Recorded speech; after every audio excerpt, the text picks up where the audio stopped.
اور بے حیاؤں کو جب اللہ پکڑتا ہے اگلی پچھلی برابر کر دیتا ہے۔ میرے بھائیوں، آج کا سارا معاشرہ وہ بے حیائی کی طرف سرک رہا ہے۔ اگر ہم نے توبہ نہ کی اور اسی طرح ہمارے گھروں میں کیبل چلتے رہے اور یہ ننگے ناچ چلتے رہے تو انتظار کرو قوم لوط کی کڑک کا اور ان کے پتھروں کا اور ان کے عذاب کی بارش کا۔ اگر توبہ نہ کی تو کوئی دنیا کی طاقت نہیں جو ہمیں اللہ پاک کے عذاب سے بچا سکے۔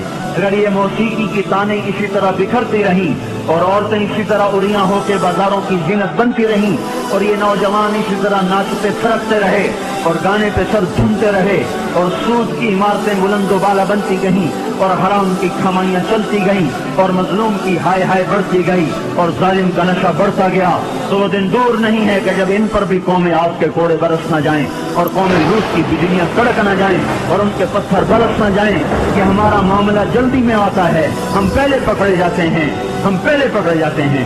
اور یہ میرا اللہ سن رہا ہے، میں اسی کے دعوے پہ یہ بات کر رہا ہوں کہ ساری دنیا کے باطل پر بھی اللہ کا ہاتھ پڑ چکا ہے، اللہ کا ہاتھ پڑ چکا ہے۔ یہ معاشرہ بے حیائی کی حدود پر آ چکا ہے، یہ معاشرے سے سور شرماتا ہے۔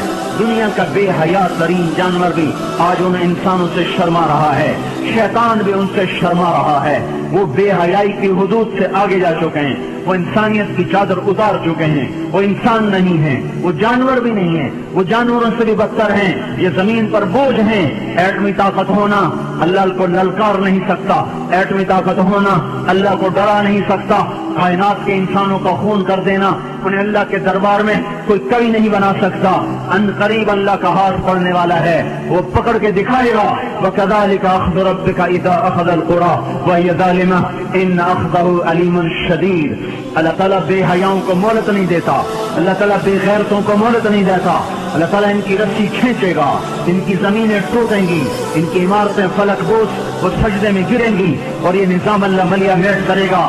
اور اس لیے آپ میرے گھر میں چھلکا پھینکو، پھر چھلکا پھینکو، پھر چھلکا پھینکو، پھر پتھر پھینکو، پھر ایک دن اٹھا کے گندگی پھینک دو تو میں بھی آستینے چڑھا لوں گا۔ کیا سمجھ رکھا ہے؟ میری شرافت سے ناجائز فائدہ اٹھاتے ہو، میں کب تک تیرا برداشت کروں؟ تو میرے گھر کو گندا کرتا ہے۔ یہ دھرتی اللہ کی ہے، یہ زمین اللہ نے بنائی تھی، اللہ نے بچھائی تھی، یہ آج بھی اللہ کی ہے، یہ کل بھی اللہ کی رہے گی۔ یہ فضائیں اللہ کی ہیں، آسمان اللہ کا ہے، چاند سورج اللہ کے ہیں۔ یہاں اللہ تعالیٰ بدماشی کو کچھ تو مہلت دیتا ہے۔ آپ نے زمین کو زنا سے گندا کیا، وہ دیکھتا رہا، سود سے گندا کیا، وہ دیکھتا رہا، مظلومے کو خون بہائے، وہ دیکھتا رہا، گھروں کو آگ لگائی، وہ دیکھتا رہا، ناچنا شروع کر دیا، وہ دیکھتا رہا، گھر گھر میں گانے بجانے اور گانے بجانے کے آلات عام ہو گئے، وہ دیکھتا رہا، رنڈیاں گانے والیاں معزز ہو گئیں، وہ دیکھتا رہا، فاسق فاجر زانی شرابی وہ آپ کے ہیرو بن گئے، وہ دیکھتا رہا، ظالم حکمران بن گئے، وہ دیکھتا رہا۔ آخر ہی تو اس کو بھی جوش آنا ہے کہ تم ہوتے کون ہو میری زمین کو گندا کرنے والے، تم ہوتے کون ہو میری زمین کو کالا کرنے والے، تم ہوتے کون ہو میری فضاؤں کو رنڈیوں کے گانوں سے بھرنے والے۔ میں خود آ رہا ہوں، اقام اللہ فلا تستعجلوہ، جلدی نہ مچاؤ، میں آ رہا ہوں۔